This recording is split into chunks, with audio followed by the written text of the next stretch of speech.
All right, everyone. Hope you saw the first video for Chapter 2. We're going to start right on the next. Remember, this is the RJK English site that we have on Facebook. All right. So Siddhartha has been denying his body. Now we're going to move on from that. He's trying to reject the world. He even hates the world right now. He sees it as an illusion. Okay, Siddhartha sat upright, learned to save his breath, to manage while a little breathing. Okay, so he's hardly there anymore. Instructed by the eldest of the Samanas, Shramanas, Siddhartha practiced self-denial and meditation according to the Samana rules. A heron, large bird, flew over the bamboo wood, and Siddhartha took the heron into his soul. Flew over the forest and mountains, became a heron, ate fishes, suffered heron hunger, used heron language, died a heron's death. A dead jackal, like a large kind of wolfish dog, lay on the sandy shore, and Siddhartha's soul slipped into its corpse. He became a dead jackal, lay on the shore, swelled, stank, decayed, was dismembered by hyenas. I don't know where he's at, but I don't think there's hyenas in India. So again, I'm not sure there are even jackals in India, but I could be wrong. I think that's more in continent of Africa, but you'd have to tell me.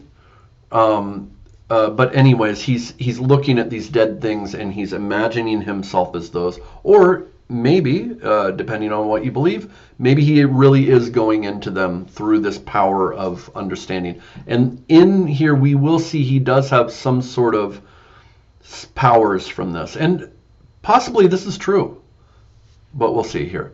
So anyways, dead jackal lay on the shore, swelled, stank, decayed, and was dismembered by hyenas, was picked at by vultures, became a skeleton, became dust, mingled with the atmosphere. Learning English, this is a great way to explain the cycle of decomposition after death. And also even the cycle of a bird's life. This is how fiction can help us to expand our way of communicating with others, or expand our way of understanding English. Okay? So he watches a heron's life cycle, and he becomes that. He empathizes, and he maybe even becomes it. He does the same with a dead hyena. Watches himself be picked because he realizes he's going to die. And Siddhartha's soul returned to himself. Died, decayed, turned into dust, experienced the troubled course of the life cycle. He waited with new thirst like a hunter at a chasm where the life cycle ends. Where there is an end to causes, where painless eternity begins. This is hard to, this image is a little weird, but this here, where there's an end to causes. Think of what cause is. I cause this cup to move over here. I cause you to hear my voice. I'm communicating with you. When there's an end to causes, there's no more cause and effect. There's no more of that. There's silence. Okay, remember, truth is beyond our language, beyond thought, beyond cognition. He's trying to get past that. Where there's an end to causes, where painless eternity begins. He killed his senses. He killed his memory. He slipped out of the self in 1,000 different forms. He was an animal, a carcass, that's a dead body, especially of an animal. Stone, wood, water. Each time he reawakened to himself. The sun or moon shone. He was again himself. Swung into the life cycle. Felt thirst, conquered thirst, felt new thirst. So he sees this as a violence. He keeps being brought into life. Now, I would say that people have experienced this when you've experienced extreme anxiety or extreme pain, extreme grief, extreme depression. Every time you wake up and you're yourself again. You escape for a little bit and you're still yourself. And sometimes it feels like a violence. Well, for him, he thinks life itself is a violence. Siddhartha learned a great deal from the Samanas. Oh, but it is interesting. He keeps coming back to himself. Notice that. Even when he tries to escape, he keeps finding himself. That is absolutely true in my experience. Siddhartha learned a great deal from the Samanas. He learned many ways of losing the self. He traveled along the path of self-denial through pain, through voluntary suffering and conquering of pain, through hunger, thirst, and fatigue. He traveled the way of self-denial through meditation, through the emptying of the mind of all images. Along these and other paths did he learn to travel. He lost his self 1,000 times, and for days on end he dwelt in non-being. But although the paths took him away from the self, in the end they always led back to it. Although Siddhartha fled from the self 1,000 times, dwelt in nothing, dwelt in animal and stone, the return was inevitable. He came back to himself. The hour was inevitable. Inevitable means it can't be avoided. It is going to happen. You might not know when, but it is going to happen. Death is inevitable for us. We are going to die. And that is the root of philosophy. The start of philosophy is the knowledge that you are going to die. Look it up. The hour was inevitable when he would again find himself in sunshine or in moonlight, in shadow or in rain, and was again self and Siddhartha. He found himself again felt the torment of the onerous life cycle. At his side lived Govinda, his shadow, his friend so close that he was a shadow. He traveled along the same path, made the same endeavors. They rarely conversed with each other, apart from the necessities of their service and practices. Sometimes they went together through the villages in order to beg for food for themselves or their teachers. So they did eat, but they ate very little, and they would beg for food. What do you think, Govinda? Siddhartha asked at the beginning of one of these expeditions. Do you think we are any further? Have we reached our goal? What is his goal? To find Brahman, to find the world soul, and to find his Atman, and his Atman connected with Brahman. Govinda replied, we have learned and we are still learning. You will become a great Samana, Siddhartha. Notice what Govinda is thinking. He's thinking of becoming great in something. Siddhartha will be a great Samana, as he was great at everything. We know a person like this who is just great at everything. That is Siddhartha. You have learned each exercise quickly. The old Samanas have often appraised you. Someday you will be a holy man, Siddhartha. Siddhartha said, it does not appear so to me, my friend. What I have learned so far from the Samanas, are you ready for it? I could have learned more quickly and easily in every inn, that's hotel, in a prostitute's quarters, amongst the carriers and dice players. I don't know what a carrier is, but we see he's talking about being with prostitutes and with gamblers. So with the criminal crowd, he could have learned more there. It's quite the shocking statement, right?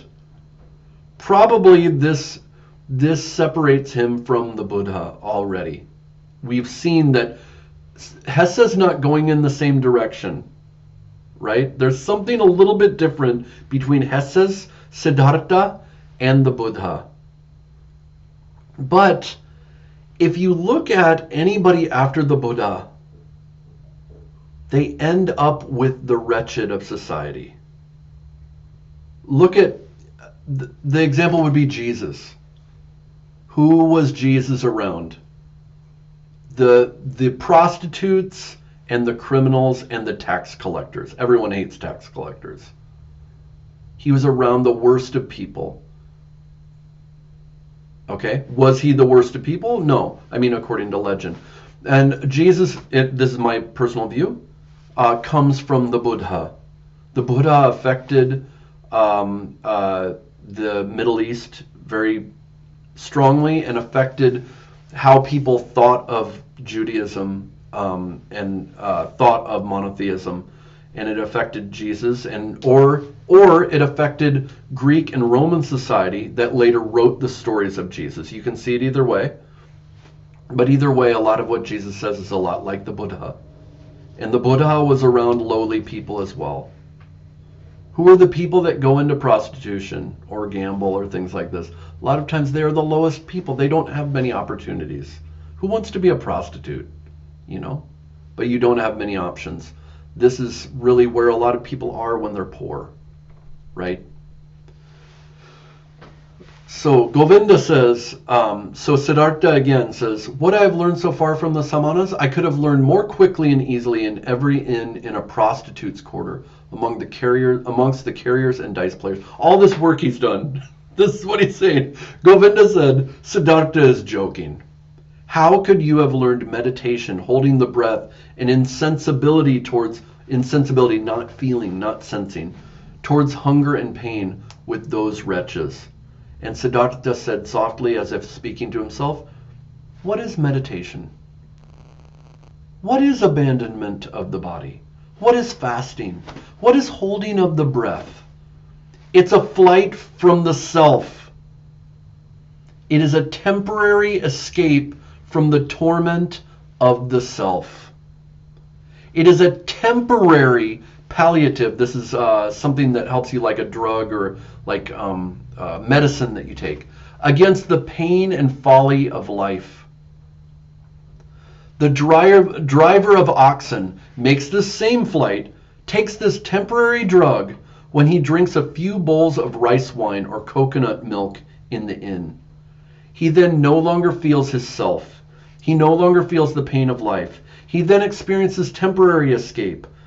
Falling asleep over his bowl of rice wine, he finds what Siddhartha and Govinda find when they escape from their bodies by long exercises and dwell in the non-self.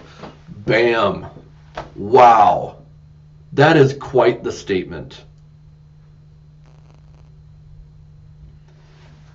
I remember Russell Brand talking, it was actually his character in a movie, but he has also talked about this. He was a drug addict and a great comedian. He still is. And he was a drug addict, and then after that it was yoga. And yoga ended up being an addiction. He's just trying to escape his life. When you try to escape from your life, it doesn't matter what type you're doing. I mean, some are worse than others because you truly get physically addicted. But you are trying to avoid your life, and your life demands having goals. Your life demands listening to your needs, moving forward. Your life is a river that is moving. And if you try to break that, I've tried in my life. You don't know. I had some years I don't want to remember, but they were mostly with books. I tried to escape from life. You know, they're all escape from the self, right? That's what Siddhartha is saying, and we can relate to this. But it is also shocking that he's saying this. Govinda said, "You speak thus, my friend, and yet you know that Siddhartha is no driver of oxen, and Samana is no drunkard, and a Samana is no drunkard. The drinker does indeed find an escape. He does indeed find a short respite and rest, but he returns from the illusion and finds everything as it was before. He has not grown wiser. He has not gained knowledge. He has not climbed any higher." So he's saying the drunkards haven't learned anything, but the Samanas have. Good argument. Siddhartha answered with a smile on his face, "I do not know. I have never been a drunkard." Very key statement here. And this is going to foretell what we're going to see in this book of Siddhartha. He says, "I've never been a drunkard. How would I know?" And neither has Govinda. He only knows because someone has told him. for all the desire for experience, they have not experienced. They have been sheltered in their life. They have lived a very privileged life, and they really don't know what it means to be poor. They're with the Samanas. Were they with anyone else? No. They learned to go from being privileged to being part of a privileged poor that looked down on everyone. Each time they were not really part of the regular world. They were priests, and then they were poor priests. They do not know the world. What is it to be a drunkard? This is the scary question for us, because we wonder what it's like to experience life. And we're scared often of experiencing life because we're scared of what it will do to us. It's better to hate the world, right? I think this is where Hesse is messing with this story a little bit. Let's go a little bit more, and then we'll stop and we'll do another video. But that I, Siddhartha, only find a short respite in my exercises and meditation, and am as remote from wisdom, from salvation, as a child in the womb, that Govinda I do know. He is no closer to what he was trying to achieve, to what he calls salvation. Even with all of that. That does mirror the Buddha. The Buddha also did renunciations and realized that did not get him closer. It didn't, I think for the Buddha it was escape from pain, but we'll see more. Okay, so we'll stop here. This is very shocking. That's video 2 of chapter 2, and we'll start up another video again. Make sure to like and subscribe. Share with one friend that might be learning English at a higher level and needs to read English novels. Okay? And communicate with me on YouTube or hit me up on Facebook, and I will answer your questions there as best as I can. Okay, we're all on the journey, right? So see you next time.